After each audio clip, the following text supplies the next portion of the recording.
Welcome to an enlightening podcast from IslamPodcasts.com. We encourage our listeners to please comment and let us know how we can grow in our knowledge to better serve our community. Please remind your family and friends to also visit IslamPodcasts.com for engaging discussions on current events, Islamic guidance, Quran, tafsir, seerah, and much more. بسم الله الرحمن الرحيم الحمد لله نحمده ونتوكل عليه ونعوذ بالله من شرور أنفسنا ومن سيئات أعمالنا من يهده الله فلا مضل له فلا هادي له ونشهد أن لا إله إلا الله ونشهد أن محمدا عبده ورسوله قال الله سبحانه في كتابه الكريم بل أعوذ بالله من الشيطان الرجيم يا أيها الذين آمنوا اتقوا الله حق تقاته ولا تموتن إلا وأنتم مسلمون وقال الله سبحانه وتعالى في مكان يا أيها الذين آمنوا اتقوا الله وقولوا قولا سديدا يصلح لكم أعمالكم ويغفر لكم ذنوبكم ومن يطع الله ورسوله فقد فاز فوزا عظيما صدق الله العظيم. Inshallah, in today's khutbah, I will talk about a subject which is very relevant in the current time, as most of us heard about the killing of one of the journalists in Palestine. Her name was Shireen Abu Akleh, and we see that not only that she was brutally killed, but afterwards we also see that even the funeral that was taking place, that occupying forces, Zionist forces, they were not even allowing for a proper burial and the people to even mourn. Oppression is one aspect of it. By killing, on top of it, they're not even allowing people to mourn properly. I will not go into the aspect that unfortunately many of the people on the internet, whether they are trollers or whether they are real people, discussing about whether we should make dua for her or maghfirah for her or make the dua for her mercy and on and on. It's a very clear thing in Islam about not to make a dua for a person who dies while he was not a Muslim or she was not a Muslim. Now this is between Allah and her on the Day of Judgment. Let's leave that part and worry about our own selves. Because on the Day of Judgment, we are accountable by Allah subhanahu wa ta'ala for not only for the Muslims, but even for the non-Muslims in the world as well. Because Allah Azza wa Jal has made us the just ummah, ummatun wasata. Like Allah Azza wa Jal mentioned, وَكَذَلِكَ جَعَلْنَكُمْ أُمَّةً وَسَطًا. Allah Azza wa Jal says that we have made you the ummatun wasata. كُونُوا شُهَدَاءَ عَلَى النَّاسِ. You are the witnesses over mankind. And then Allah subhanahu wa ta'ala, يَكُونَ الرَّسُولُ شَهِيدًا. And Muhammad sallallahu alayhi wa sallam, the Rasulullah, is the witness over you. What does that mean by just witness? We hear that all the time, witness. We are the witnesses over the mankind. Allah subhanahu wa ta'ala is not saying you are the witnesses over the Muslimin. Allah is saying you are the witnesses over the mankind. And as the Mufassirin discussed this topic of the witness and the Ummatun Wasata means the best ummah, the just ummah. Let's not get into the semantics of silliness of calling, it means the moderate ummah. We are the middle ummah. We don't go to this extreme or that extreme. Allah Azza wa Jal has mentioned many times, what does it mean by wasata? Allah subhanahu wa ta'ala has created us the best ummah, the one who is the just, the one who provides the justice to the mankind. That's what the ummah of Muhammad sallallahu alaihi wasallam is. That's what we are. We are the proud people who call ourselves as Muslims to own this title that Allah subhanahu wa ta'ala has given to us. Allah subhanahu wa ta'ala has told us, كنتم خير أمة أخرجت الناس تأمرون بالمعروف وتنهون عن المنكر وتؤمنون بالله. You are the best nation raised for the mankind who believe in Allah subhanahu wa ta'ala. One who do amr bil ma'ruf wa nahy anil munkar. One who enjoins the good, forbids the evil, and believes in Allah subhanahu wa ta'ala. That's what the Ummah of Muhammad sallallahu alaihi wasallam. That's what our status is. That status is not because we are Arab. That's not the status because we are Desi. That's not because we are white, we are black, we are yellow, we are brown, whatsoever. That status is because of we do amr bil ma'ruf wa nahy anil munkar, and we believe in Allah subhanahu wa ta'ala. That's what entitles us to be the best ummah. That's what makes us best ummah. Let's own this status that Allah subhanahu wa ta'ala has given to us. Allah is the one. It's not some Tom, Dick, and Harry has given us this title. Allah, the creator of the heavens and the earth, has given this title. So when we talk about Shireen Abu Akleh, we should not be just looking at one journalist died. And it's not only Shireen Abu Akleh. What happened in the month of Ramadan in the Masjid al-Aqsa? The sacred place, Allah subhanahu wa ta'ala talks about Subhanalladhi asra bi'abdihi laylan min al-Masjid al-Harami ila al-Masjid al-Aqsa alladhi barakna hawlahu linuriya min ayatina innahu huwa as-sami'u al-basir. Allah subhanahu wa ta'ala is talking about Masjid al-Aqsa and the surrounding of the Masjid al-Aqsa, to whom Muhammad sallallahu alaihi wasallam was taken from Masjid al-Haram to Masjid al-Aqsa in a miraculous journey by Allah subhanahu wa ta'ala. And Allah is saying, not only Masjid al-Aqsa, but the surrounding of that as well is the one Allah has blessed. Barakna hawlahu, that has been blessed by Allah subhanahu wa ta'ala. That's the land where all this killing is happening. That's the land in the month of Ramadan. Those Zionist soldiers entered and they disrupted the ibadah to Allah Azza wa Jal, the creator of the heavens and the earth. And the one who dishonored our sisters. And I don't have to go into details of that. All of you, mashallah, are intelligent enough, have access enough to the information nowadays. And it's not only on Palestine. It's not only Kashmir. It's not only Yemen. It's not only Syria, Iraq, Afghanistan, Pakistan, India. And this goes on and on and on. Why is it happening? Why is it happening? Is it because the people who have taken the side of the shaitan, they are supposed to be successful? Or is it something else going on? And I'll give you one of the sayings of Umar bin Khattab radiyallahu anhu. He said, إِنَّ كُنَّا أَذَلَّ قَوْمٍ فَأَعَزْنَا اللَّهُ بِالْإِسْلَامِ. We were the humiliated nation, and Allah gave us the honor through Islam. Then says, فَمَهْمَا نَطْلُبُ الْعِزَّةَ بِغَيْرِ مَا أَعَزْنَا اللَّهُ بِهِ. And whosoever tries to get the izzah, the honor, other than Islam, other than Allah subhanahu wa ta'ala, but he said, أَذَلَّ اللَّهُ, and Allah will dishonor you. Allah will disgrace them. Whoever does that. From the time of Rasulullah sallallahu alayhi wa sallam, time of Abu Bakr, Umar, Uthman, Ali, and on in the Khulafa, Rashidin, and then later on, whether it was Abbasiyya, or Umayyya, or Uthmaniyya, whatsoever, as long as they implemented the deen of Allah subhanahu wa ta'ala, Allah honored them. The time we left Islam, and we hope that we will be able to get honor, but other than Islam, Allah subhanahu wa ta'ala disgraced. That's the status of the world today. It is us, because we are the one Allah has appointed for the mankind to provide justice. Allah has appointed us the best ummah for the mankind. It's us.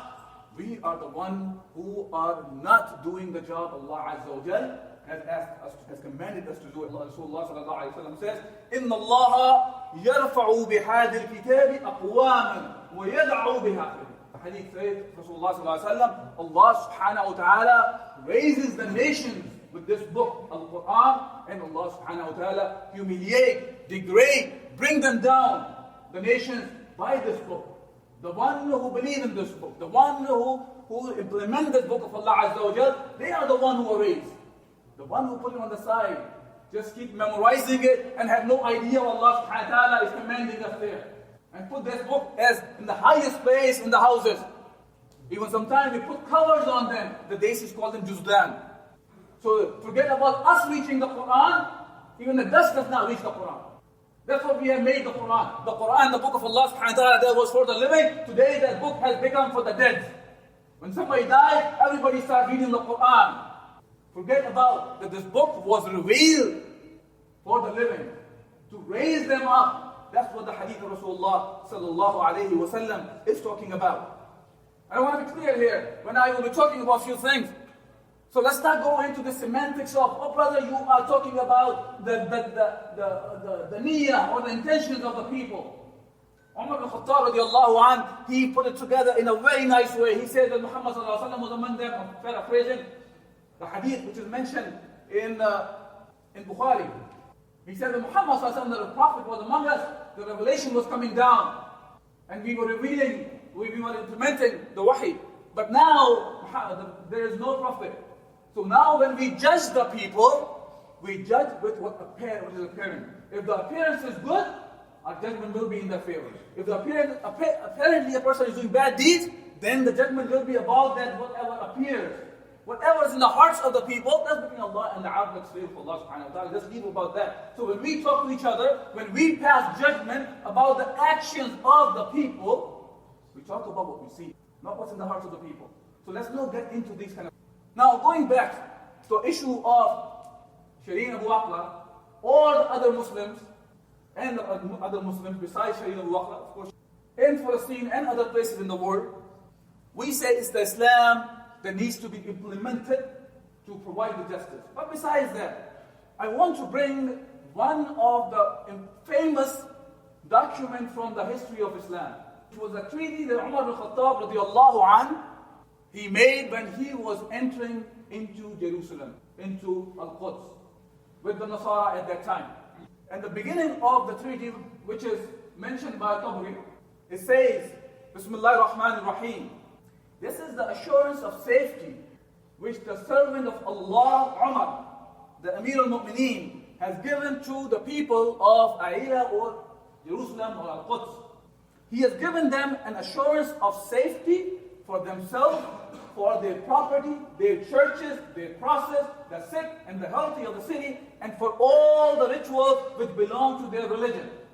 Their churches will not be inhabited by Muslims and will not be destroyed. Neither they, nor the land on which they stand, nor their cross, nor their property will be damaged. They will not be forcibly converted. This is part of the treaty that starts like this. The question to me is, talking about Shireen Abu Akleh, what's going to happen between her and Allah on the Day of Judgment, it's irrelevant for you and me. Allah has already mentioned us what's going to happen to the kuffar. Worry about ourselves. Where is the treaty, this ahad, this covenant that the Muslims made with the Christians of the Palestine? Are we fulfilling that covenant now? Are we fulfilling the covenant with Allah Azza wa Jal we made? That we will live and abide by the commands of Allah subhanahu wa ta'ala. That's what Allah subhanahu wa ta'ala wants from us. So when we talk about the issue of Palestine, think of this also. Are we fulfilling what we promised? The covenant. We know how important it is to fulfill the treaties. When we make a covenant, we abide by that. And when we talk about this issue, and we talk about the ayah where I talked about from Surah Al-Baqarah, that Allah subhanahu wa ta'ala has made us the ummatan wasata, the just ummah, the best ummah, that we're going to be witness over. What it means by that is that Muhammad sallallahu alayhi wa sallam was supposed to convey the message of Islam to us. And none of us can say that he did not fulfill his promise. He did not do the justice to giving the message to the mankind. We are all aware of that. The Muhammad sallallahu alayhi wa sallam conveyed the message in the best possible manner. Now that witness is now up to us. Are we conveying the message of Islam to the mankind? And when we say that the conveying the message to the mankind, what does that mean? Is just going door to door, knocking at the door, calling people for salah? Is that what Islam was? Is that what Muhammad sallallahu alaihi wasallam did? Or he did something else? He came with a mission. Yeah, your ikhwa, there's a mission that he was sent with, and that mission lies on our shoulder. هو الذي أرسل رسوله بالهدى ودين الحق ليظهره على الدين كله ولو كره المشركون. That's the mission Muhammad sallallahu alaihi wasallam sent. He has sent the mission Muhammad sallallahu alaihi wasallam, the Rasul, with what? With the guidance, with the deen of truth. For what? For what purpose? ليظهره على الدين كله. So this deen, the deen of Allah subhanahu wa ta'ala, the one from the creator of the heavens and the earth, prevails over all the mankind. That's the purpose of, that's the mission of Muhammad sallallahu alaihi wasallam. Now that's the very same mission lies on our shoulder. When we say we accept that we are the best ummah, we accept that we are the just ummah, we are the one who must be fulfilling this mission. Are we fulfilling this mission? Where are we at? Or are we just still stuck in this mind frame? So we are going to pick or choose the lesser of the evil, and he will bring justice to the mankind. How long are we going to be choosing lesser of the evil? How long? When are we going to talk about there should be a good one we're going to choose? The good one who is going to implement the deen of Allah subhanahu wa ta'ala.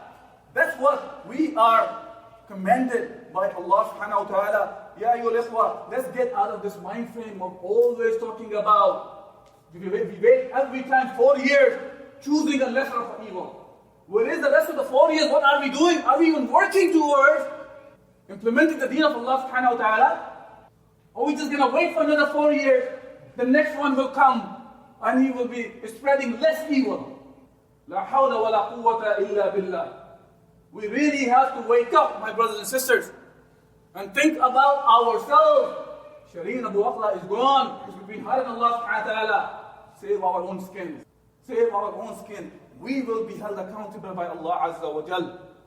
Yes, there are many so-called Muslim rulers out there who are making false promises to the Ummah, doing the lip service all the time, and there's no action around it. Look what Allah subhanahu wa ta'ala says about them. Ya ayyuhalladhina amanu, lima taquluna ma la taf'alun. Why do you say something that you don't do? Kabura maqta inda Allahi an taqulu ma la taf'alun. Allah subhanahu wa ta'ala Allah says that He dislikes that when you say something and you don't do it.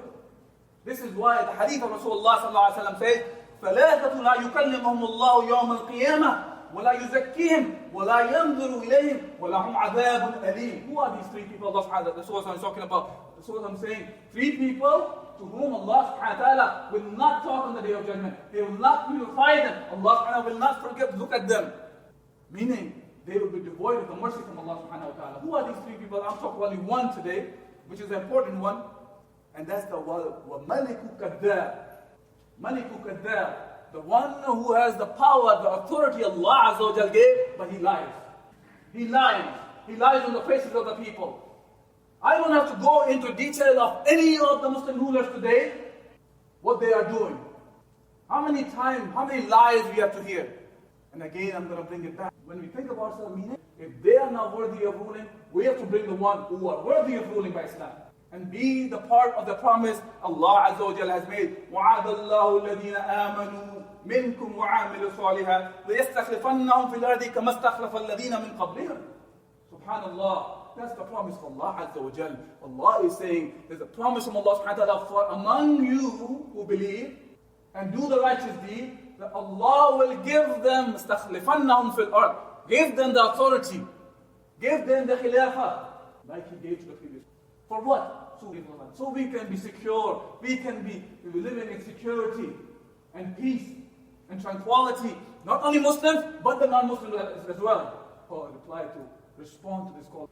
Whether we respond to this call or not, whether we want to work for this or not, Allah will make His promise fulfilled. Whether we are part of this promise or not, Allah will replace us with the one who will fulfill this.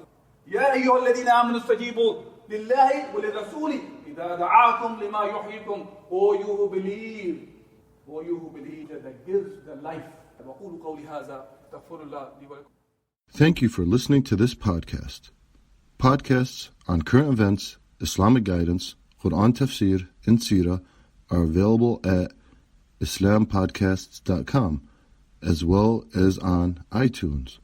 Rate, review, and comment, and let us know how we can grow in our knowledge to better serve our community. Please subscribe. Share and tell a friend about islampodcasts.com.